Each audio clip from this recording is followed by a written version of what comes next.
meus començaments com a cooperativista suposo que es remunten als 4 anys o 5, perquè era quan anava a comprar a la comparativa, que era molt a la vora meva, que era la cooperativa La Riquenya.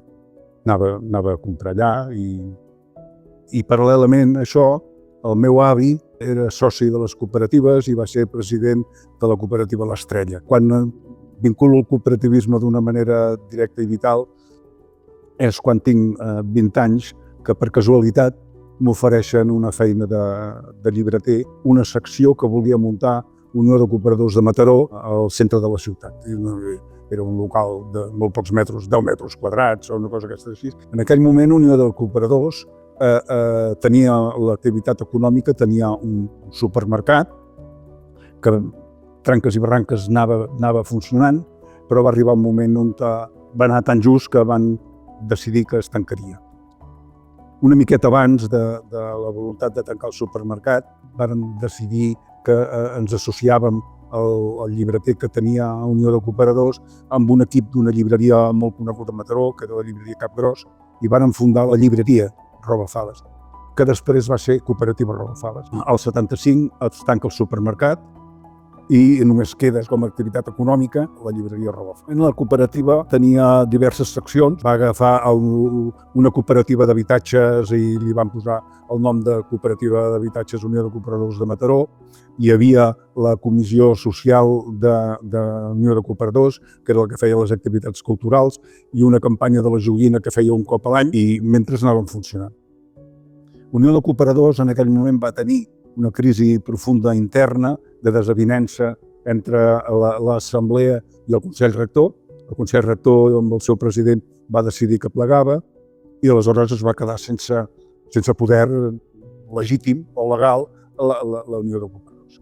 I aquí és on uns quants de cada d'aquests grups que dèiem de la Cooperativa de Vivendes Unió de Cooperadors, de la Comissió Social i de la Cooperativa Robafades ens presentem, convoquem una assemblea amb 3 objectius bàsics.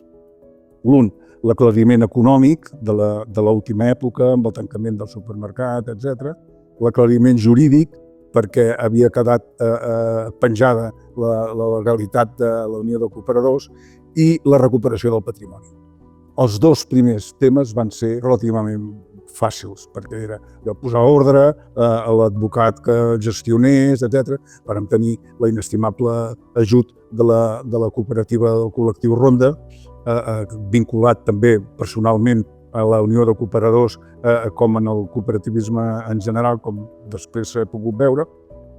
I a partir d'aquí varen començar el que per nosaltres és la lluita per la recuperació del patrimoni. Varen fer de tot. Manifestacions, teníem uns gegants i sortíem al carrer amb els gegants, amb la col·laboració del COP, el Centre d'Orientació Psicopedagògic. Formava part de la secció de cultura d'Unió de Cooperadors, tenien gegants i sortíem al carrer amb els gegants, amb cartells. Vàrem editar 2 tipus de cartells diferents i vàrem empastifar la ciutat reclamant aquest patrimoni. I a l'any 79, les eleccions van ser el 78 les primeres eleccions democràtiques, vàrem aconseguir que tots els partits polítics, fins i tot els de la dreta, signessin un document on deia que aquest patrimoni de l'Unió de Cooperadors s'havia de recuperar perquè tornant-lo a les cooperatives es tornava a la ciutat de Mataró. Un pas important, perquè això és el que ha fet que després es pugui vertebrar l'alternativa que vàrem donar, que era la creació d'una fundació per acollir aquest patrimoni quan aconseguíssim el retorn. Això vol dir que abans havíem hagut de negociar, apretar, pressionar a la Mútua l'Aliança Mataronense, que era el que tenia el patrimoni. Penseu que eren 7 locals repartits estratègicament per la ciutat de Mataró, molt ben col·locats, després d'anys negociant, plorant, implorant, reclamant, protestant, vàrem aconseguir que l'Ajuntament de la ciutat aprovés la constitució d'aquesta fundació.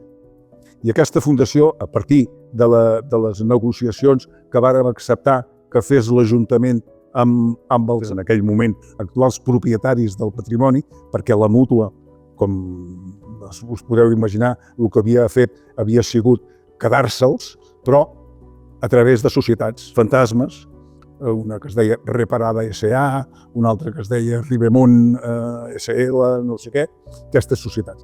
Aquestes es varen arribar a recuperar i vàrem aconseguir que dels 7 locals, 4 es tornessin a la Fundació Unió de Cooperadors. Una fundació constituïda per Unió de Cooperadors, per l'Ajuntament, amb igualtat de números de participants, de patrons, i l'alcalde, o qui delegués, com a president, he citat el COP, el Centre d'Orientació Psicopedagògic, operaven en un local on feien des d'activitats culturals, socials, psicològiques, grupals, cicles de conferències interessantíssimes en el seu moment, etc. El Consell Rector de la Cooperativa, treballant amb ells, varen veure la possibilitat, perquè es varen oferir, de poder ocupar permanentment, és a dir, no fer una ocupació simbòlica d'un local, sinó una ocupació total amb activitats a dintre. Esclar, això, la cooperativa com a tal, no tenia mecanismes de fer-ho. En canvi, els companys del centre d'orientació, aquests sí, perquè ja feien activitat diària, quotidiana, formal, etc. I aleshores, l'any 84, varen decidir ocupar el local del Cafè Nou. Local que després comentaré que ha tingut un final diferent del que nosaltres volíem i ens pensàvem. Però vam ocupar el Cafè Nou. Aquest local és un local particular, és molt maco, arquitectura racionalista molt interessant, i tenia un pati immens, un camp de bàsquet, és un lloc on s'havien projectat cinema, etc. I s'ocupa i s'utilitza tant l'edifici a l'interior com a l'exterior aquest pati. I es fan moltíssimes activitats, cap de setmana, etc., en el pati, i va madurant la idea a la ciutat, continuant les pintades en el lloc on corresponia fer pintades, l'edició de cartells, les comunicacions de premsa, les negociacions paral·leles fins i tot amb la mateixa aliança, mirant a veure si hi havia manera, utilitzant l'argument que ells havien fet servir, de dir, mireu, com que vosaltres dieu que anàveu de bona fe i ens deixàveu fer les activitats cooperatives i vosaltres fèieu les mutuals, doncs mira, tornem a fer el mateix, tornem allà mateix i fem, vosaltres feu activitats mutuals, nosaltres cooperatives, i ens posem d'acord amb el funcionament de tot plegat. Però, evidentment, no en van fer-ne gens ni mica de cas. Això va progressar de tal manera l'ocupació del local i les activitats paral·leles que s'hi feien, perquè en aquells anys la Comissió Social de la Cooperativa havia fet el que se'n deien la campanya de la joguina. És a dir, per Nadal muntàvem una botiga, intentant recordar que també al supermercat també s'havien venut joguines, etc., però esclar, era temporal i era raonablement fàcil de fer. Llogàvem locals per al centre de la ciutat, etc. Fins que vàrem decidir que potser ja estaria bé d'ocupar un altre local d'aquests històrics, dels nostres històrics, que està una miqueta més amunt del Cafè Nou, que era on hi havia la cooperativa L'Estrella, i en allà muntar la campanya de la joguina.